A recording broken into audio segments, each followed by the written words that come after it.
이스라엘이여, 너는 행복한 사람이로다. 아멘. 사무엘상 75번째 시간입니다.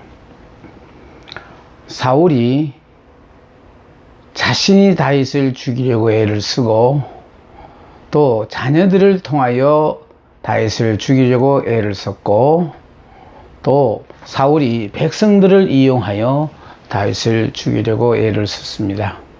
그러니까 다윗을 죽이는 일이라면 무엇이든지 할 수 있음을 사울이 지금 말해주고 있습니다.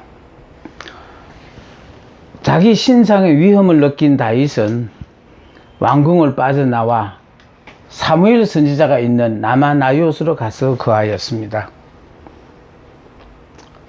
사울은 정탐꾼들을 통해서 다윗이 그곳에 있다는 말을 듣게 되자 사람을 보내어 다윗을 잡아오게 했습니다.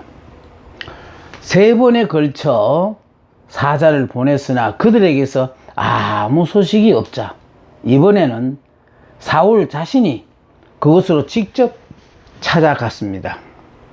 그러나 사울도 그곳에서 도착하기 전부터 성령의 역사하심에 의하여 예언을 하고 옷을 발가 벗었습니다. 다시 말해서 무장을 해제했다 이 말입니다. 사울을 죽일 마음이 다윗을 죽일 마음이 없었다 이 말이에요.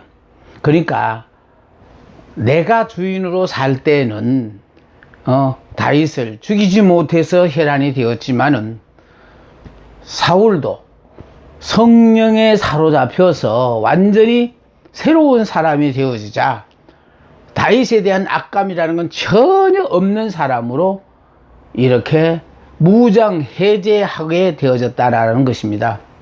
그래서 사람을 변화시키는 것은요, 성령 받아 새 사람 되는 길밖에 없어요. 그럼 성령 받아 새 사람이 되는 방법은 바로 뭐냐? 내 옛사람, 육의 사람이 죽어야만이 영의 사람, 새 사람, 나는 죽고 예수로 사는 사람으로 바뀌어지게 되어집니다. 자, 이제 3번에 걸쳐 사자를 보내어 다윗을 잡아오게 했지만은 이번에는 사울 자신이 그곳을 직접 찾아갔다. 그러나 사울도 그곳에 도착하기 전부터 성령의 역사하심에 의하여 예언을 하고 옷을 발가 벗었다. 사울왕은 다윗을 죽이려고 그의 아들 요나단에게 다윗을 불러오라고 명했다. 사울이 다윗을 위하여 해명을 하는 요나단에게 단창을 던져 죽이려고 했습니다. 그러니까 사울의 말 자체에 이미 다윗이라는 말 자체에 사울은 이미 신경이 예민해지고 그냥 다윗만만 하면은 그냥 지금에서 보시다시피 자기 아들도 죽이려고 하는 이런 다윗으로 사울로 변화되어졌습니다. 이것은 바로 사울이 왜 이렇게 되었냐? 여호와의 부리시는 악신에 사로잡혔기 때문에 자기 아들도 모른다는 거예요. 나라를 위기에서 구원한 다윗의 공로는 차치하고라도 선량한 양민을 이렇게 죽자 사자 쫓아다니면서 죽이려고 애를 쓰는 이런 한심한 사람이 돼요. 다시 말해서 여러분이 말씀 따라 살고 정말 선한 마음을 갖고 주님의 인격을 닮으려고 하는 사람에게는 계속해서 성령이 여러분을 붙잡고 역사하시지만은 그런 마음을 갖지 않으면은요, 결국은 성령이 여러분을 도와주시지 않으면은 사울의 삶은 우리와 다를 바 없는 삶이에요. 내 자리를 노리는데 누가 그저 그 자리를 쉽게 여기 앉으라 하고 비켜줄 사람이 누가 있겠어요. 이게 바로 내가 주인으로 사는 사람이고, 아들 되는 요나단은요, 여호와의 영이 함께하는 사람이니까 세상적인 자리에는 연연하지 않고 어떻게 하든지 간에 억울하게 아버지로 말미암아 어려움을 당하고 있는 다윗을 도와주기 위하여 애를 쓰는 모습을 우리는 이 말씀 공부를 하면서 배울 수가 있습니다. 사울왕은 다윗을 죽이려고 그의 아들 요나단에게 다윗을 부르라고 명했다. 사울이 다윗을 위하여 해명하는 요나단에게 단창을 던져 죽이려고 했다. 사울이 다윗을 도와주었다고 제사장들의 성읍인 노브 땅의 제사장 85명과 남녀와 아이들과 젖 먹는 소와 나귀의 양을 칼로 쳤다라는 거예요. 그러니까 다윗을 도와줬다는 것 때문에 제사장 85명을 죽였어요. 그것도 그것으로도 분이 풀리지 않았는지 남녀 노소 할 것 없이 젖 먹는 소와 나귀의 양들까지 다 죽였다라는 겁니다. 그일라 사람의 도움으로 다윗의 거처를 알고 추격하려 했으나 다윗이 미리 알고 피함으로 사울의 계획은 좌절되었습니다. 사울은 다윗을 죽이려고 매일 찾았습니다. 그러니까 사울의 임무는 매일 군사를 끌고 3,000명의 군사를 이끌고 다윗을 찾아 죽이려고 하루의 일과를 보내는 거예요. 사울은 10사람들과 함께 다윗을 멸하려고 음모를 했습니다. 10사람들은 다윗이 속한 유다지파 사람들이기 때문에 중요한 건 다윗이 속한 유다지파 사람들이에요. 다윗은 그들을 더욱 신뢰하여 10항무지로 몸을 숨기고 있었는데 그들이 사울의 비위를 맞추기 위해서 사울에게 찾아가서 다윗이 어디에 숨어 있는지를 알려주었을 뿐만 아니라 다윗을 잡으려 군사들을 이끌고 오라고 청하기도 했고 다윗을 그의 손에 붙이겠다고까지 약속을 했습니다. 왕이 오시기만 하면 우리들이 그냥 다윗을 붙잡아서 넘기겠다는 그런 약속까지 했다는 겁니다. 참 이런 상황에 처해보지 않으면은 이런 일이 있었다 그러면은 여러분 믿으시겠습니까? 그런데 다윗은 이런 정말 상상도 못할 여러 가지 어려움들을 다 이겨내게 했습니다. 다윗은 10사람들이 자기를 배반하였다는 것을 알게 되자 하길라 산으로부터 이온 항무지로 옮겼습니다. 그러니까 어느 장소에 가든지 간에 안정된 순간이 오면은 그걸 그냥 볼 수가 없어서 또다시 추격해 오게 되어지고 그래서 늘 쫓기는 삶을 살았거든요. 여기서 우리가 알고자 하는 것은요, 하늘나라 백성은 이 땅의 백성이 아니에요. 그래서 우리가 예수를 믿기 전에는 이 땅의 백성이었는데 예수를 믿음으로 말미암아 이제 천국 백성으로 바뀌었거든요. 그럼 천국 백성으로 내가 바뀌었다는 건 뭐냐 하면은 이제는 우리는 오로지요 하나님의 천국 백성으로 살다 보니까 세상의 유행 따라 방법 따라 그 사람들이 어떻게 사냐 보고 따라서 배우는 게 아니고 우리는 하나님 말씀 따라 사는 거예요. 뿐만 아니라요, 천국 백성이니까 우리의 삶은 이제 고향은 천국이에요. 천국. 그러니까 천국이니까 본향인 천국으로 가기 전에 이 땅은 잠시 머무는 타향이에요. 그러니까 정착된 생활을 하지 못하게 하시고 늘 나그네의 삶을 살게 하시는 거예요. 우리가 예수를 믿는 그 순간부터 우리는요, 천국 백성이 되었기 때문에 우리의 본향은 하늘에 있고, 이 땅은 이제 우리가 예수 믿는 그 순간부터는 이제 하늘나라 백성이 됐으니까 내 육신의 장막을 벗을 때까지 잠시 머무르는 곳이거든요. 그래서 이 땅에 살면서도 여기에다가 몸과 마음과 정성을 다 묻고 살으라고 한 게 아니고, 항상 나그네의 삶으로 계속하여 뜨돌이 생활을 하게 하는 거예요. 안정된 삶을 하나님 보장하지 않았어요. 그런데 많은 사람들이 오해하는 것이요, 예수 믿고 안정된 삶을 사는 줄 알아요.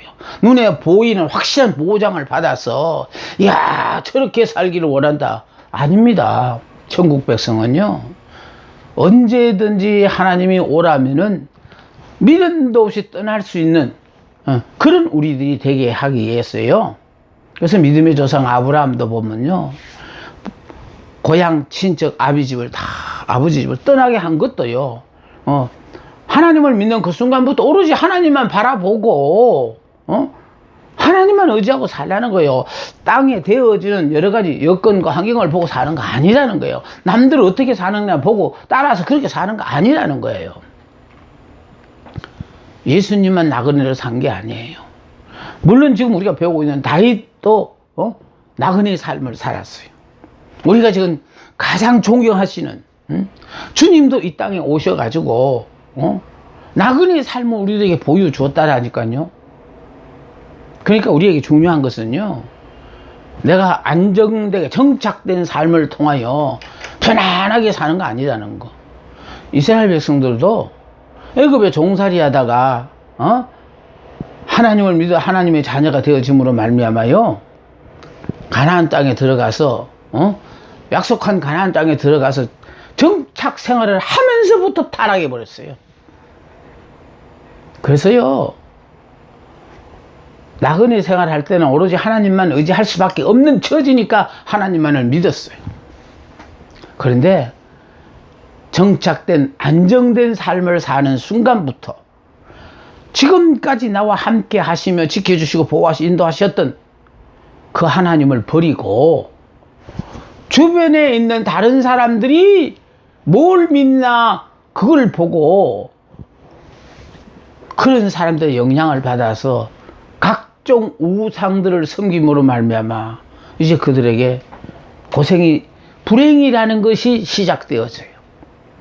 그래서 우리는요, 하늘나라 백성으로 택하심을 받은 자들은 마음의 자세가요, 나그네의 삶을 사니까 한 달 먹을 거, 1년 먹을 것 같은 그런 거 보장받은 그것 보고 사는 거 아니고, 현재 임마누엘의 하나님, 다시 말해서 그분은 나의 머리가 되고 나는 그분의 지체라는 것만 여러분이 깨닫고 사신다면요, 눈에 보이는 보장된 걸 보고 믿는 것이 아니라 그 하나님이 오늘 이 순간까지 나를 살게 하셨으니 내일도 한 달 뒤도 1년 후도 살아야 된다면은 하나님이 그때 가서 필요할 때 매일마다 공급해 주시잖아요. 그 이스라엘 백성을 광야에서요 40년 동안 하나님이 만나러 가서 무슨 훈련을 시켰느냐,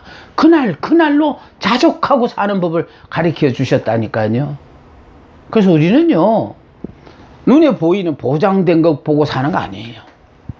오늘도 하나님이 나와 함께 하셔서 내 생명을 연장해 주셔서 나를 통하여 하실 일이 있으니까 나를 살려주셨으니 내일도 내가 해야 될 일이 있다면 살려주실 것이고, 그럼 살려주시면 당연히 살아가는데 필요한 모든 것을 그분이 다 허락하실 거라, 그걸 믿고요. 그래서 내일을 염려하지 마라, 내일 당하여 염려하라 그랬잖아요. 그래서 우리 보고 염려할 일 있다면 지금 당한 이 일에 대해 최선을 다하라는 거예요.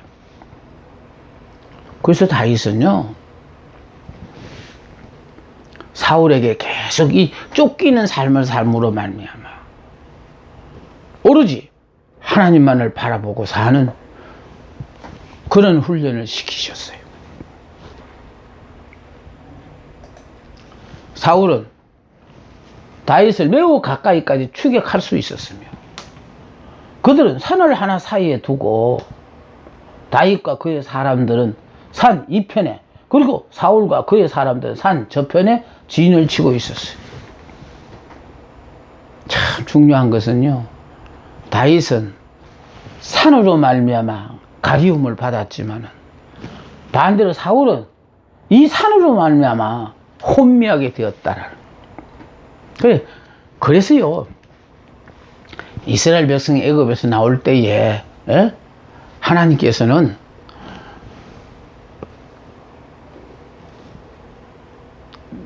이스라엘 백성들은 무사히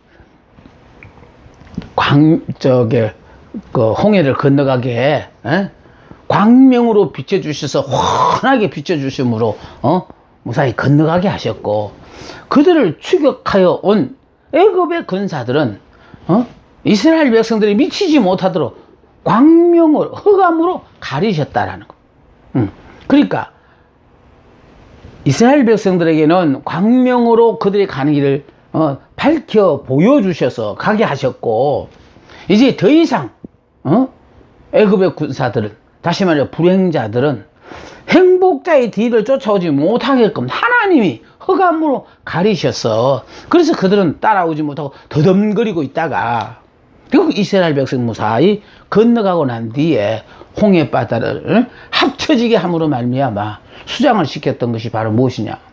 그래서요, 행복자가 나아가는 길에는요, 홍해처럼 이런 장애물이 닥치더라도 하나님께서 탁 열어주셔요. 그러니까 홍해 바다가 갈라져서 무사히 건너가기 전에는 절대로 이 길이 있는 줄 아무도 몰랐어요. 그런데 하나님께서는 그 백성들을 무사히 애굽에서 나오게 하기 위해서 홍해 바다 밑에 고속도로와 같은 도로를 하나님이 준비해 두시고 그들이 무사히 애굽에서 나올 수 있도록 하셨다는 것. 그래서 우리는요, 행복자가 가는 길은요, 가로막는 장애물을 하나님이 다 이렇게 하나님께서 다 제거해 주셨어요. 당신을 믿는 하나님의 자녀들의 가는 길에 가로막는 건 하나님이 절대로 용납하지 않으시고 다 제거해 주셨다니까요. 그리고 불행자가 행복자인 것처럼 뒤따라오는 데에 대해서는 하나님은 그들은 따라오지 못하게 흑암으로 가려서 더듬거리면서 쫓아오지 못하게 막으셨다는 걸 생각하면서, 여러분은 지금 당면에는 모든 문제에 대해서 정말 스릴 만점의 아슬아슬 그런 살면서도 하루하루를 이렇게 살아가는 이 자체가 하나님이 여러분과 함께 하신다는 거예요. 여러분은 하나님이 주신 꿈이 있는 사람이라 그 꿈을 이루기 전에는 절대로 하나님은 여러분을 데려가지 않으시니까. 그래서 죽을 고비를 당하더라도 죽었구나 포기하지 말고, 내가 예수 믿고 옛사람 죽은 사람인지 말인즉슨 새사람 영의 사람이라 하면서도 전혀 내 생각이라고 내려놓지 않고 내가 바라고 원하는 대로 살려고 하는 옛사람 육의 사람으로 사는지를 확인해 보라고 허락하시는 거예요. 사울이 거의 다윗을 잡으려는 찰나에, 그러니까 그냥 바위 하나 사이에서 다윗을 이제 잡을 수 있는 그런 찰나가 왔어요.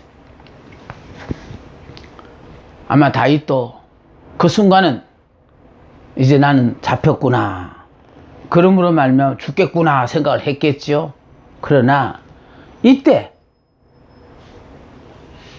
블레셋이 쳐들어 이스라엘 땅을 침략했다는 소식을 사울의 군사가 와서 전하는 거예요. 사울에게. 이 소식을 듣고, 평소 같으면요, 사울이 한 일은 다윗이 어디 있는지를 찾아내서 그냥 다윗만 쫓아다니던 사울이 왜 그 순간에 블레셋이 이스라엘을 침입했다는 소식을 듣고, 또 평상시 이렇게요, 국정에 대해 관심을 가졌던 왕이면 그나마 이해가 되어져요.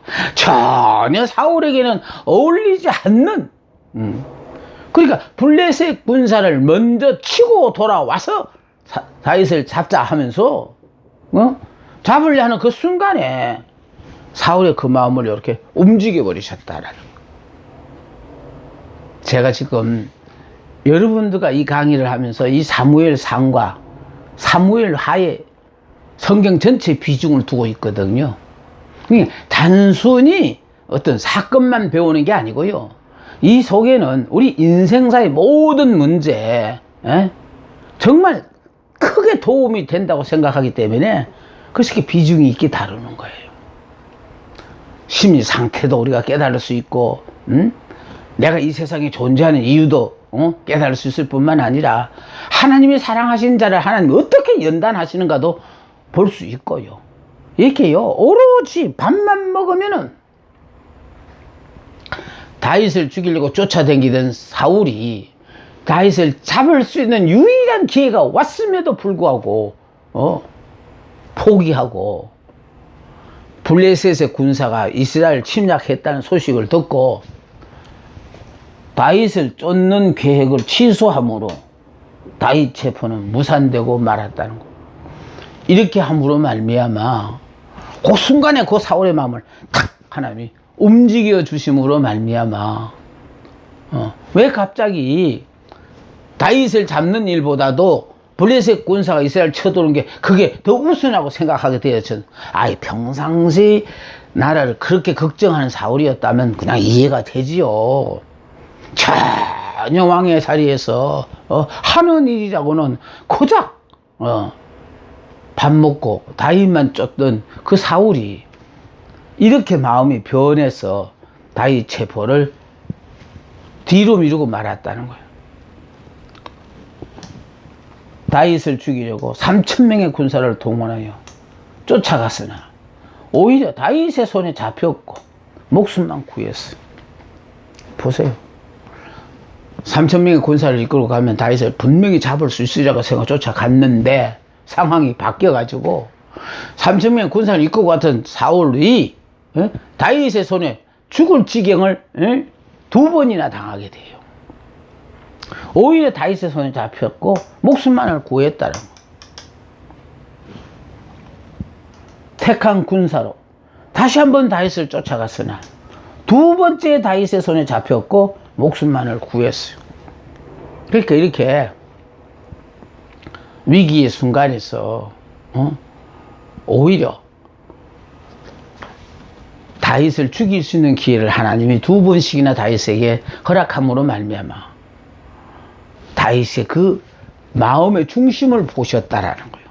평상시 나를 이렇게 괴롭히던 왕이었으니까 잘 만났습니다 하고 자기가 원하고 바란 대로 하지 않고 하나님이 기름 부어 세우신 왕이니까 이분의 삶에 대해서 하나님께서 사용하시고 이제 사명 끝나면 하나님이 데리고 가실 거니까 죽고 사고 하는 문제는 다윗 자기 손에 달려있는 것이 아니라 하나님의 손에 달렸으니까 하나님께 맡겼기 때문에 그래서 2번씩이나 살려보냄으로 말미암아 사울왕에게 미련 곰탱이 같은 사울왕도 그제서 깨달았다라는 거예요. 뭘 깨달았냐 하니까 다윗이 나를 죽일 의향이 없다라는 걸 깨닫게 되지요. 그래서 다윗이 미련해서 그렇게 살려보낸 거 아닙니다. 내가 왕을 죽일 수 있는 기회가 2번씩이나 부여됐지만은 나는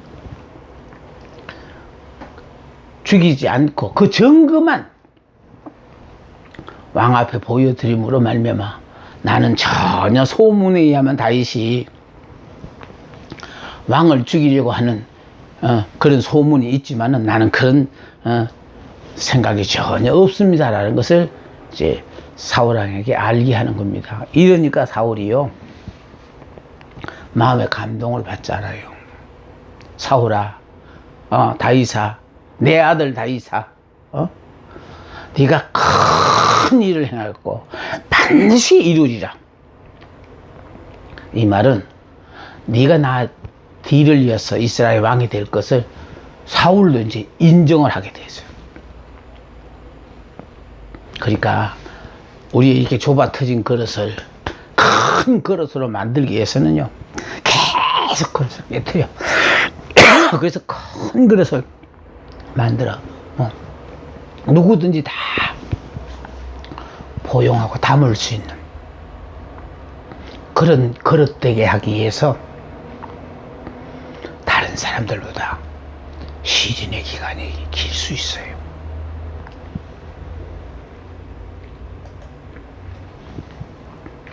이제 다윗이 원수 갚는 일을 전적으로 하나님께 맡깁니다.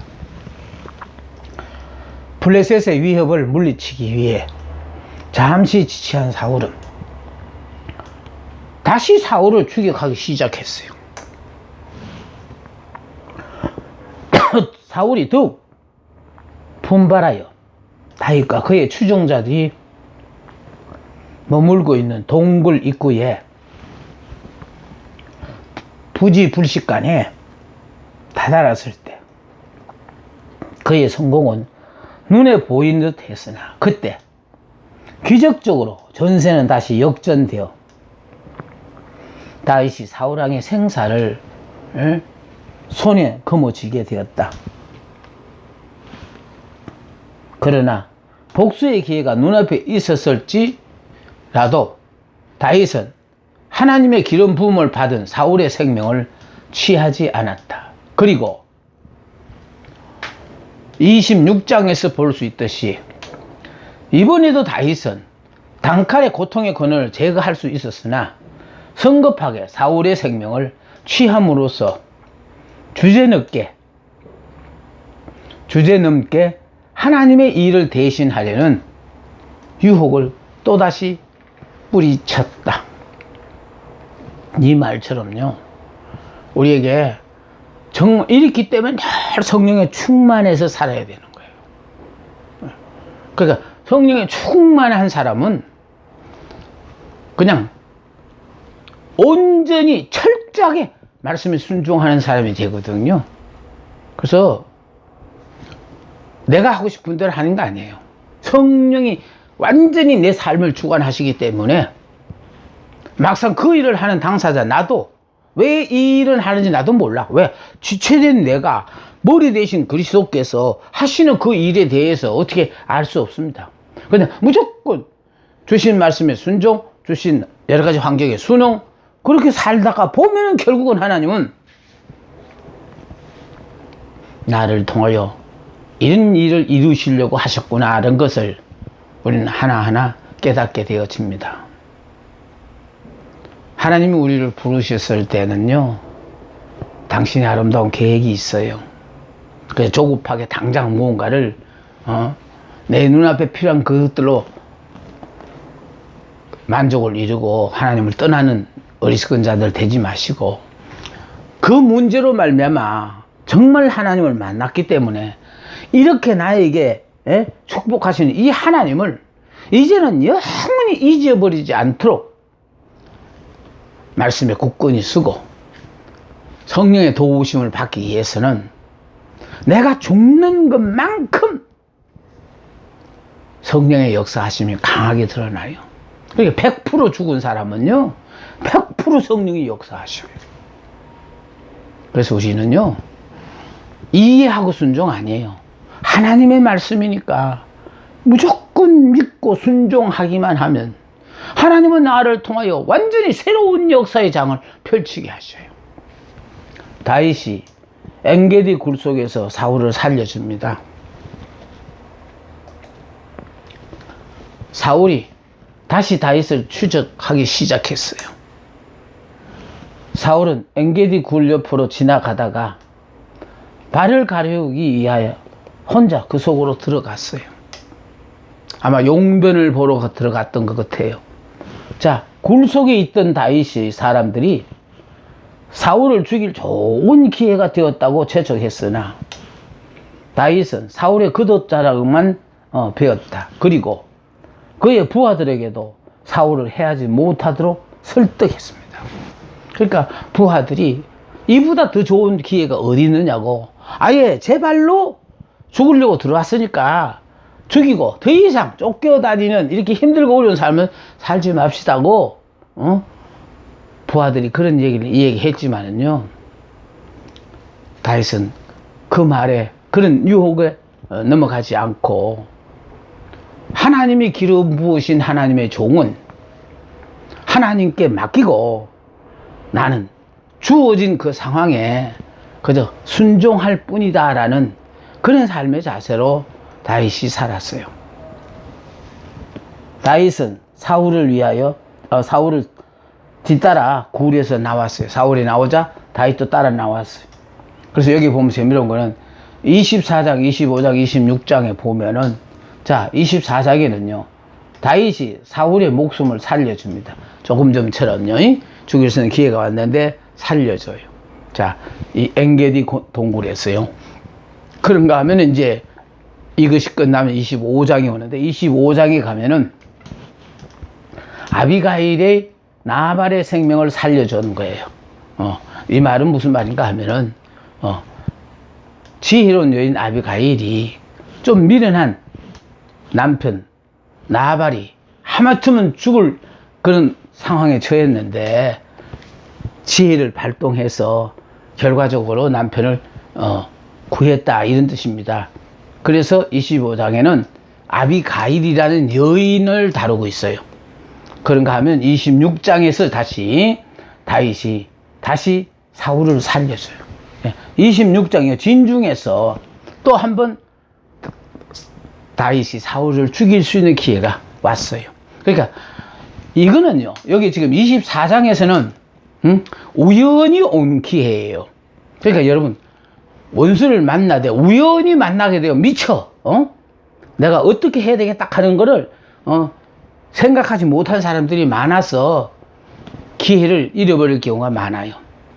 그러니까 다윗이 우연히 사울을 죽일 수 있는 기회가 와서 지나고 나니까 아이고 죽일 수 있는 기회인데 내가 잘못 생각했구나 하고 후회할지도 모르니까 그래서 다시 한번 기회를 주시는 거예요. 이거는요 본인 스스로가 아예 사울이 진중에 들어가요.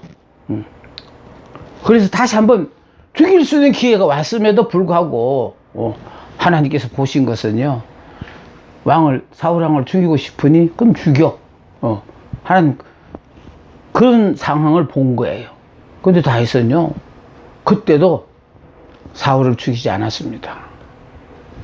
이런 것들을 통해서 우리 마음에 정말 원수라도 하나님 때문에 내가 이렇게 사랑하는지를 얼떨기며 미쳐 내 정신이 아닌 상태에서 그렇게 했는지 제정신 가지고 하나님의